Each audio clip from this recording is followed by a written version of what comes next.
નમસ્કાર, આપ જોઈ રહ્યા છો મંતવ્ય ન્યૂઝ અને શહેરથી ગામ સુધીમાં હું છું આપની સાથે નંદની। સમાચારોની શરૂઆત કરીશું, જેમાં સ્થાનિક સ્વરાજ્યની ચૂંટણીને લઈને કોંગ્રેસ દ્વારા ચૂંટણી મેનેજમેન્ટ કમિટીના ચેરમેન તરીકે સિદ્ધાર્થ પટેલની નિમણૂક કરાઈ છે। આપણી સાથે સંવાદદાતા મેહુલ દુધરેજા ફોન લાઈનથી જોડાઈ ગયા છે। જે મેહુલ, સ્થાનિક સ્વરાજ્યની ચૂંટણી પહેલા હવે કોંગ્રેસ મેદાનમાં આવી છે અને તેની તૈયારીઓ શરૂ કરી દીધી છે, શું કહેશો?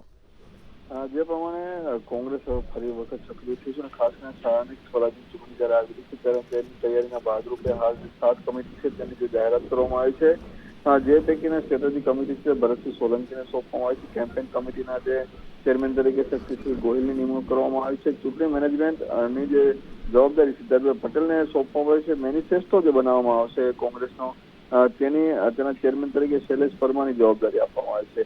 આ સાથે જે અલગ અલગ જે લોકો જે છે જેઓ ચેરમેન બન્યા છે તેઓની સાથે બીજા 2 લોકો સપોર્ટમાં પણ રાખવામાં આવ્યા છે।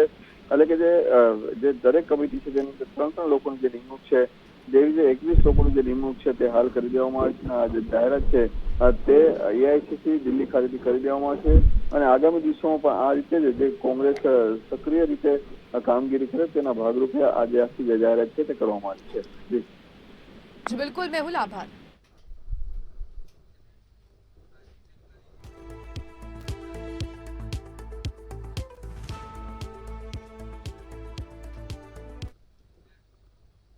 તો ભાજપ દ્વારા અનુસૂચિત જનજાતિ મોરચાની જાહેરાત કરવામાં આવી છે। સમાચાર સામે આવી રહ્યા છે, તો આ મહત્વપૂર્ણ સમાચાર ભાજપના હવાલાથી આ સમાચાર સામે આવી રહ્યા છે।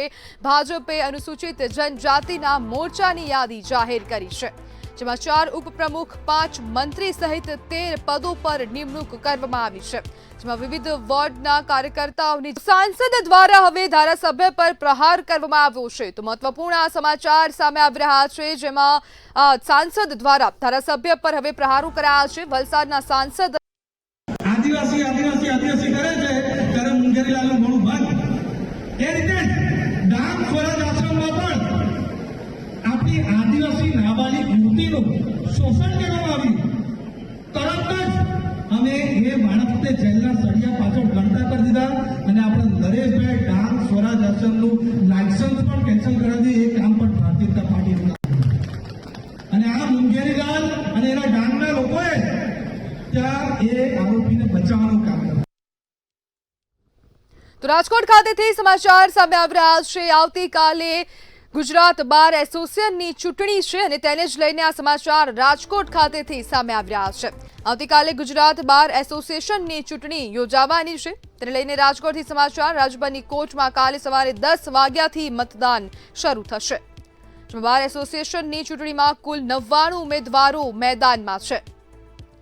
તો હવે ચૂંટણીનો જંગ જામ્યો છે। 99માંથી 20 મહિલા ઉમેદવારો ચૂંટણી લડવાના છે, બાકીના પુરુષ છે અને 99 જેટલા લોકોએ હવે આ ચૂંટણીમાં દાવેદારી નોંધાવી છે અને 87,000 વકીલો મતદાન કરશે।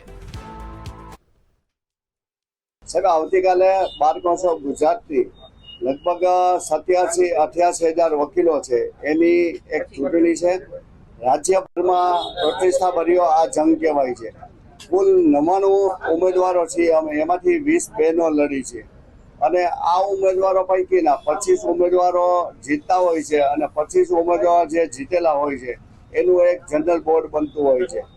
અને છેલ્લા 20 વર્ષથી એમ માનો કે છેલ્લી 2 ટર્મથી ગુજરાતની અંદર સૌથી વધુ મતે હું જીતું છું। તો બરોડા ડેરીની ચૂંટણી પહેલા જ રાજકારણ ગરમાયું છે। સમાચાર સામે આવી રહ્યા છે, રાજકીય માહોલ હવે ગરમાતો લાગી રહ્યો છે અને આ સમાચાર બરોડાથી સામે આવી રહ્યા છે। બરોડા ડેરીની ચૂંટણી પહેલા જ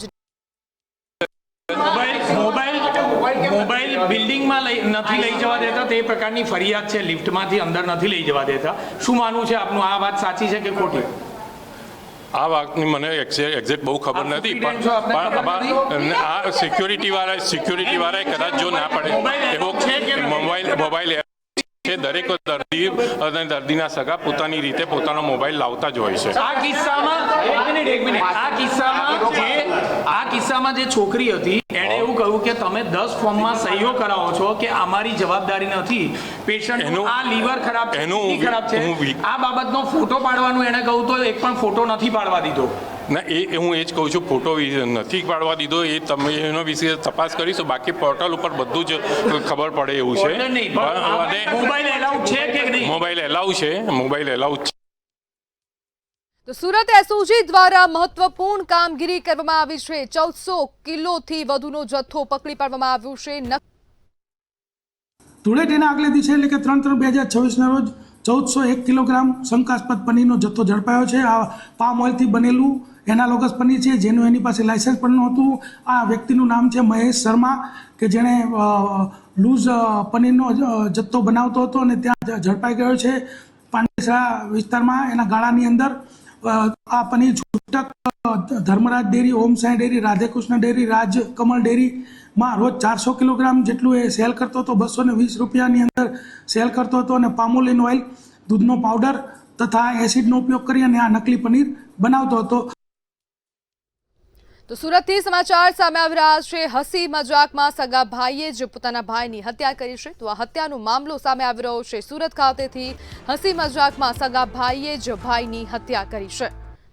જેમાં રાંદેરના રાજુનગરમાં ઝઘડાએ ઉગ્ર સ્વરૂપ ધારણ કર્યું હતું. સમગ્ર મામલે પોલીસ દ્વારા કાર્યવાહી હાથ ધરાઈ છે. ચપ્પુનો એક ઘા છાતીમાં મારી દેતા યુવકનું મોત થયું છે. જેમાં આરોપી વિરુદ્ધ પોલીસે ગુનો નોંધીને તપાસ હાથ ધરી. પ્રાથમિક તપાસ દરમિયાન જે હકીકત જાણવા મળેલ તેમાં મૃતક અલ્લારખા અંસારી મૂળ માલેગાંવ મહારાષ્ટ્રનો વતની હતો અને પોતાના મામાને ત્યાં પોતાની માતા સાથે રમઝાન માસ નિમિત્તે આવેલ. જે ઘટનાક્રમમાં મૃતકની માતા સાથે આરોપી દ્વારા હસી મજાકમાં થોડો નાનો એવો ઝઘડો થયેલ અને આ ઝઘડામાં મૃતક અલ્લારખા વચ્ચે કૂદેલ અને આરોપી સાથે ઝપાઝપી પણ થયેલી નાની એવી. આરોપી દ્વારા રમઝાન માસ નિમિત્તે જે તરબૂચ કાપવા માટેની જે તૈયારી ચાલતી હતી અને તરબૂચ કાપવાનું નાનું ચપ્પુ બાજુમાં પડેલું તે મૃતકને અચાનક મારી દીધેલ. એક જ ઘામાં છાતીમાં વાગવાથી મૃતકની જે મોત નીપજેલ. તો ગાંધીનગરથી સમાચાર સામે આવી રહ્યા છે. સાયબર સેલના 2 આરોપી પકડાયા છે. સમગ્ર મામલે હવે કાર્યવાહી કરવામાં આવી છે. સાયબર સેલ દ્વારા કાર્યવાહી કરાઈ. વસ્તુમાં જે ધરપકડ કરવામાં આવી છે અને આ બંને જે સાયબર સ્લેવરીના એજન્ટ છે તેમની ખાસ બાબત કોઈ 2-3 વસ્તુઓ છે. એક તો એ છે કે જે કૌશિક પેથાણી છે કે જેનો આઈફોર્સી તરફથી અમને એક ઇનપુટ મળેલો હતો અને એમાંથી એક વસ્તુ ધ્યાનમાં આવેલી કે આનું એક જે સ્કેમ જે સેન્ટર્સ હોય છે અને સ્કેમ સર્કલ્સ છે એમાં એમનું નામ છે અલીબાબા. અને અલીબાબા જે પ્રકારે કેવું હોય છે કે લોજિસ્ટિક્સની end to end service provide કરતા હોય છે, તો એવી જ રીતે આ કૌશિક પેથાણી છે એ સાયબર સ્લેવરીની end to end service provide કરતા હતા. એક વસ્તુ તો એ છે કે સૌથી પહેલા તો લ્યુર કરવું કે જોબ માટે, તો જોબ માટે તે લાલચ આપતી કોઈ એડવર્ટાઇઝમેન્ટ આપી, એના દ્વારા સંપર્ક કર્યા બાદ આજે કૌશિક પેથાણી છે તો એ ટેલિગ્રામ ચેનલ પર ઇન્ટરવ્યુ કઈ રીતે આપવા તેની તાલીમ આપતા હતો. તેમજ રાઇટિંગની જે સ્પીડની ટેસ્ટ હોય છે તે ટેસ્ટ પણ લેવામાં આવતી હતી. ત્યારબાદ રિક્રુટમેન્ટ કર્યા બાદ જે લોજિસ્ટિકની વ્યવસ્થા છે એટલે કે પાસપોર્ટનું જે અરેન્જમેન્ટ કરીને જે પહોંચાડવાની એક વ્યવસ્થા કરવી, સાથે સાથે રહેવા અને જમવાની વ્યવસ્થા કરવી એ પણ કરતા હતા. એટલે કે એન્ડ ટુ એન્ડ સાયબર સ્લેવરીનું આખું જે સ્કેમ છે એ ચલાવતા હતા. તો આ બંને આરોપીની ધરપકડ કરવામાં આવી હતી. તો અમદાવાદથી સમાચાર સામે આવી રહ્યા છે. તો હવે પોલીસને મોટી સફળતા મળી છે, જેમાં હવે બોમ્બની ધમકી આપનારની અટકાયત કરવામાં આવી છે. તો અમદાવાદ સાયબર ક્રાઇમને મોટી સફળતા મળી છે. ધમકી આપનારને પકડી પાડવામાં આવ્યો છે. બોમ્બ બ્લાસ્ટની ધમકી આપનાર આરોપીને ઝડપી પાડવામાં આવ્યો છે. ગઈકાલ રાત્રે 9:30 વાગ્યાની આસપાસમાં ચુનાળાનું ટોળું લગભગ 150 થી 200 માણસનું ટોળું આવેલું હતું. ભારે પથ્થરમારા કર્યો, ઘરમાં નુકસાન કરેલું છે, 2-3 બાઇકોનું નુકસાન કરેલું છે, ઘરના દરવાજા તોડી નાખેલા છે, ઘરમાંથી સરસામાન લઈ ગયા છે, મારા પણ ઘરનું તાળું તોડી નાખી LED ટીવી લઈ ગયા છે, મારી ગાડીને પણ નુકસાન કરેલું છે અને એક ઈસમને વગાડેલું પણ છે અને બીજા બીકના માર્યા ઘરમાંથી તમામ બીજા ફળિયામાં નાસી ગયેલા છે અને કાલે રાત્રે પોલીસનો પણ બંદોબસ્ત લીધેલો છે. તેમ છતાં પણ હજુ અમને ભય છે અને ભય સતાવી રહેલો છે. તો ગીર સોમનાથથી સમાચાર સામે આવી રહ્યા છે. પતિએ પત્નીની હત્યા કરી છે. તો આ હત્યાનો મામલો સામે આવી રહ્યો છે. ગીર સોમનાથના ઉનાના એક ગામની આ સમગ્ર ઘટના. પતિએ એ દરમિયાન હ્યુમન ઇન્ટેલિજન્સના આધારે પોલીસને બાતમી મળેલ કે રાંદેર કોઝવે તરફ શકમંદ ઈસમો ચોરીનો સામાન લઈ અને વેચવા માટે જનાર છે.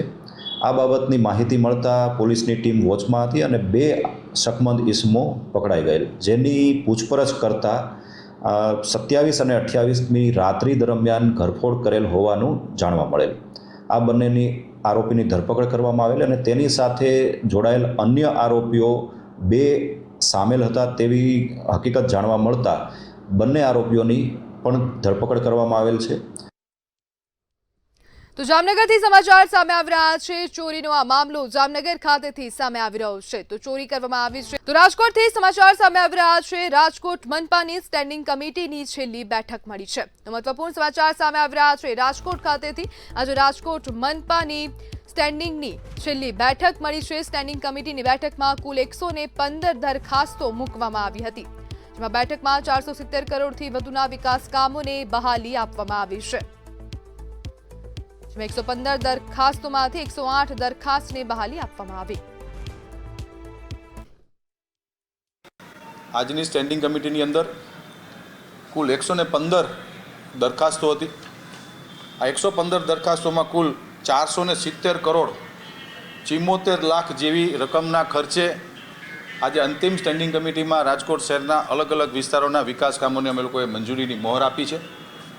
470 કરોડ એટલે સાથીઓ 4 અબજ અને 70 કરોડના ખર્ચે રાજકોટ મહાનગરપાલિકાએ આજે અંતિમ સ્ટેન્ડિંગ કમિટી મંજૂર કરી છે। તે બદલ અમને ખૂબ ખૂબ રાજીપો પણ છે અને આવનારા દિવસોમાં આ તમામ કામો રાજકોટ શહેરની અંદર કામ ચાલવાના છે, કામ ચાલુ થવાના છે। એ બદલ પણ અમને ખૂબ ખૂબ રાજીપો છે અને આપ સૌનો અમે આભાર માનીએ છીએ। તો સુરતથી સમાચાર સામે આવી રહ્યા છે। ઈરાન અને ઇઝરાયલ યુદ્ધની અસર જોવા મળી રહી છે। તો સુરતના ટેક્સટાઇલ માર્કેટ પર આ યુદ્ધની અસર જોવા મળી રહી છે। તો સુરત ખાતેથી આ સમાચાર। સુરત ટેક્સટાઇલ પર ઈરાન ઇઝરાયલ યુદ્ધની અસર જોવા મળી રહી છે। કોલસાના ભાવમાં 4 દિવસમાં ₹1200નો વધારો નોંધાયો છે, જેમાં ઇન્ડોનેશિયાથી આવતા કોલસાના ભાવમાં વધારો થયો છે।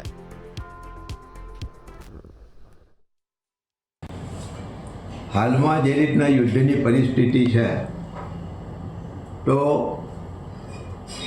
તેના પહેલાં જ લગભગ 15-20 દિવસથી આ કોલસાના ભાવમાં ઉછાળો ચાલુ થઈ ગયો હતો। છેલ્લા 4-5 દિવસમાં લગભગ 800થી 1200 રૂપિયા જેવો ભાવ વધારો થઈ ગયો છે। જુદી જુદી જેટલી કેલોરીફિક વેલ્યુ તે હિસાબેના ભાવ વધ્યા છે અને ત્યાર પછી જે ઈરાને વળતા હુમલા કર્યા છે એના પરથી એવું લાગે છે કે આ યુદ્ધનો બહુ જલ્દી અંત। તો અમરેલીમાં પેટ્રોલ અને ડીઝલ ખૂટી જવાની અફવા ફેલાઈ છે। સમાચાર સામે આવી રહ્યા છે। અમરેલી ખાતેથી આ સમાચાર સામે આવી રહ્યા છે। પેટ્રોલ અને ડીઝલ ખૂટવાની અફવા ફેલાઈ છે। ઈરાન ઇઝરાયલ યુદ્ધની વચ્ચે આ અફવા ફેલાઈ છે। અમરેલીમાં પેટ્રોલ ડીઝલ ખૂટી જવાની અફવા ફેલાઈ છે, જેમાં અફવા ફેલાતા પેટ્રોલ પંપો પર તો વડોદરાથી સમાચાર સામે આવી રહ્યા છે। ધાર્મિક કાર્યક્રમનું આયોજન કરવામાં આવ્યું હતું। તો વડોદરા ખાતેથી આ સમાચાર સામે આવી રહ્યા છે। ધાર્મિક કાર્યક્રમનું આયોજન કરાયું હતું, જેમાં નવાયાળ શ્રી રામેશ્વર મહાદેવ મંદિરમાં ધાર્મિક કાર્યક્રમ યોજાયો। 6 માર્ચે 501 મહિલાઓ સાથે અખંડ જ્યોત કલશ યાત્રા યોજાશે। કલશ યાત્રા ફુલવાડી ટીપી 13 અમરનગર માર્ગે નીકળશે। આવતીકાલે હર્ષ સંઘવી ભારત માતા મંદિરે અનાવરણ પણ કરશે। गुजरात के डिप्टी सीएम और होम मिनिस्टर श्री हर्ष संघवी जी उपस्थित रहेंगे। वो यहाँ पर 10:30 बजे आ जाएंगे और 10:30 बजे आके मंदिर के दर्शन करेंगे, भारत माता जो मूर्ति है उसका अनावरण करेंगे। इसी बीच हमारी जो शोभा यात्रा निकलेगी, जिसमें कलश यात्रा रहेगी, ध्वज यात्रा रहेगी और जो ये ज्योत आई है ज्योत यात्रा साथ में रहेगी। ये यात्रा जो 8:30 बजे शुरू हो जाएगी कल 6 तारीख को और यहाँ से निकलते हुए रामेश्वर महादेव मंदिर से फुलवाड़ी होते हुए गणेश चौकड़ी और वहाँ से डिंगडोंग चौकड़ी होते हुए अमरनगर के रास्ते वापस यहाँ लगभग 10:30-11 बजे पहुंच जाएगी। અને 6 તારીખે ગૃહમંત્રી સાહેબ આવવાના છે, એમના હાથે ભારત માતાની મૂર્તિનું અનાવરણ કરવાનું છે। 7 તારીખે પ્રાણ પ્રતિષ્ઠાનો કાર્યક્રમ સવારથી સાંજ સુધી ચાલવાનો છે। મુખ્ય અતિથિ વિશેષ અને અતિથિ વિશેષ સૌ આમંત્રિત છે અને સૌથી મોટો વિષય કે આ મંદિર પરિસર એ કોઈ સાંપ્રદાયિક પરિસર નથી। સંપૂર્ણ હિન્દુ સમાજના સાંપ્રદાયિક સંતો એ બધાને એક જ મંચ ઉપર બેસાડીને એક સામાજિક સમરસતાનું ઉદાહરણ પૂરું પાડવું। તો શહેરથી ગામ સુધીમાં હાલ બસ આટલું જ। નમસ્કાર।